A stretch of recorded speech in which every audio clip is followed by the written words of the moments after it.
अस्सलाम वालेकुम students, welcome to easy maths. आज हम एक्सरसाइज 2.3 के क्वेश्चन नंबर 3 का पार्ट नंबर 1, 2 और 3 को डिस्कस करने जा रहे हैं।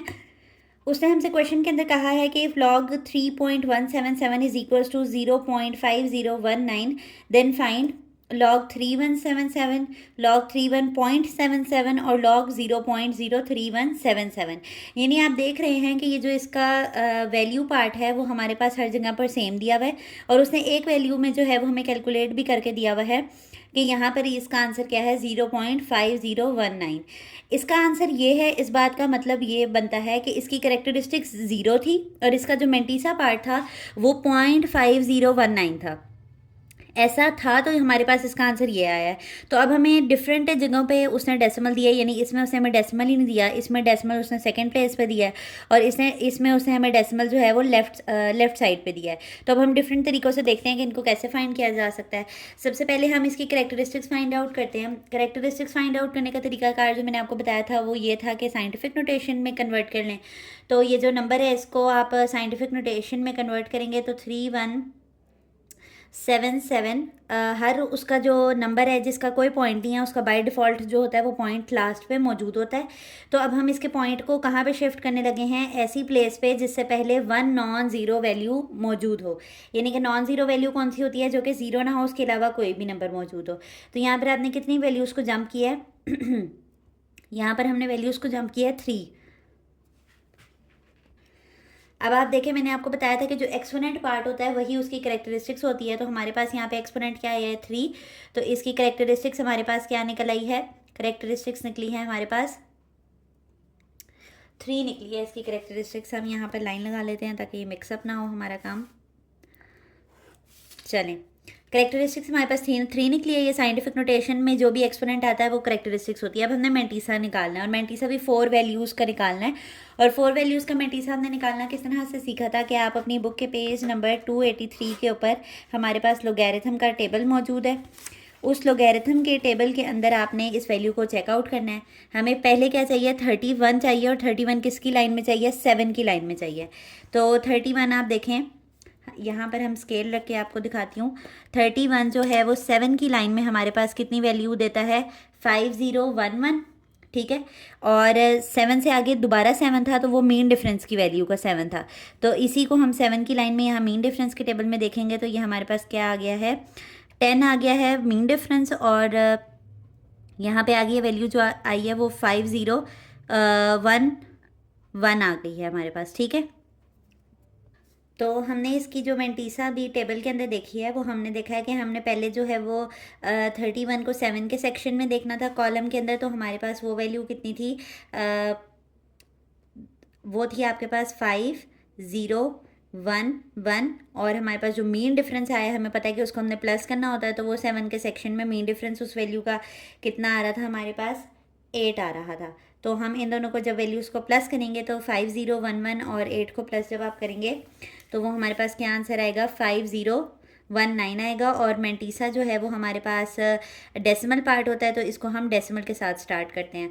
और फिर हमने सीखा था कि हमारे पास किसी भी वैल्यू का जो लॉग है वो किस तरह से फाइंड आउट कर सकते हैं हम, कि आपने मेंटीसा और करेक्टरिस्टिक्स को सिंपली प्लस कर देना है।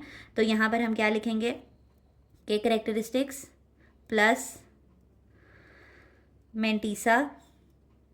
ये आपको पता होना चाहिए कि किसी भी वैल्यू के जो लोगैरिथम है वो निकालने का तरीका क्या है कि आपने करेक्टरिस्टिक्स और मेंटीसा को प्लस कर देना है। तो सिंपली करेक्टरिस्टिक्स हमारे पास क्या आई थी, 3, और मेंटीसा हमारे पास कितना निकला है, 0.5019। तो हम इन दोनों को प्लस करेंगे तो हमारा आंसर क्या आएगा, 3.5019।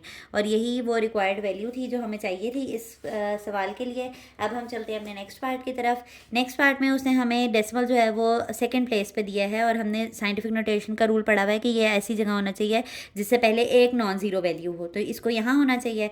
तो सिंपली हम क्या करेंगे कि 3.177 मैंने यहाँ से डेसिमल शिफ्ट किया है, और मैंने कितनी वैल्यूज़ जंप की हैं, 1 वैल्यू जंप हुई है। तो यहाँ पर इसका एक्सपोनेंट क्या बनेगा, 1 बन जाएगा। तो इसकी जो करेक्टरिस्टिक्स है वो हमारे पास सिंपली क्या निकली है, करेक्टरिस्टिक्स इज़ इक्वल्स टू 1। और क्योंकि आप देखेंगे वही सेम पार्ट है, यानी 31 को आपने 7 के सेक्शन में देखना है और 7 को आपने मज़ीद मीन डिफरेंस के टेबल में भी 7 पे ही देखना है, तो मेंटीसा यही निकलेगा जो हमारा अभी निकला है।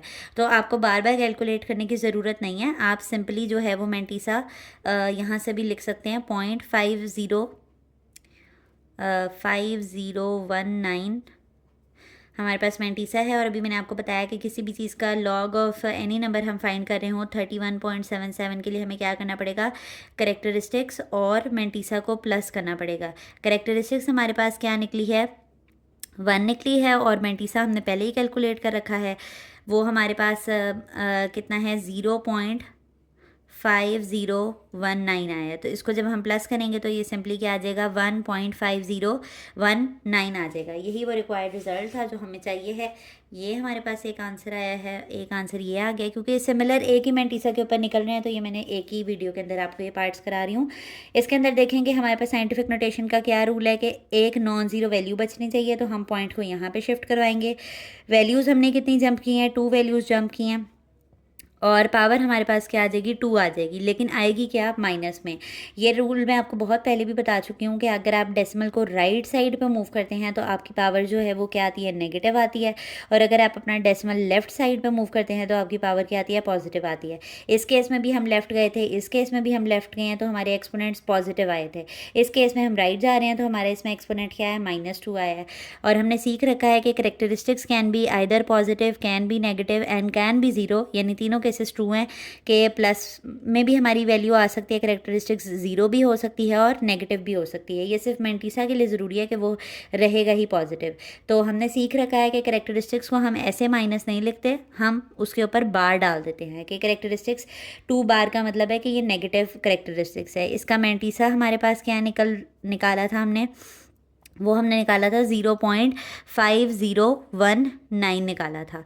तो सिंपली अब अगेन इसमें हमने ये एक्चुअल वैल्यू लिखनी है जिसका लॉग हम निकाल रहे हैं, लॉग 0.03177। तो आपके पास इसका लॉग कैसे निकलेगा, आपने बताना है कि log of any number is equals to characteristics plus mantissa, characteristics plus mantissa. ये की पॉइंट्स जो है ना, ये आपको कॉन्सेप्ट के लिए पता होना चाहिए कि हम ऐड ही क्यों कर रहे हैं, क्योंकि इन लॉग होता ही इन दोनों का सम है, ठीक है। अब यहाँ पर हमारे पास 2 बार है और यहाँ पर मेंटीसा पार्ट हमारे पास क्या है 5019 है। तो आप इन दोनों को प्लस करेंगे तो सिंपली क्या आ जाएगा 2 बार 0.5019। आप देख रहे हैं कि डेसिमल पार्ट सेम रहा है क्योंकि ये वैल्यू नहीं बदल रही, बस जो आपके पास करेक्टरिस्टिक्स है वो पॉइंट शिफ्ट होने की वजह से बार बार करेक्टरिस्टिक्स चेंज हुई है, डेसिमल पार्ट हमारे पास सेम रहा है।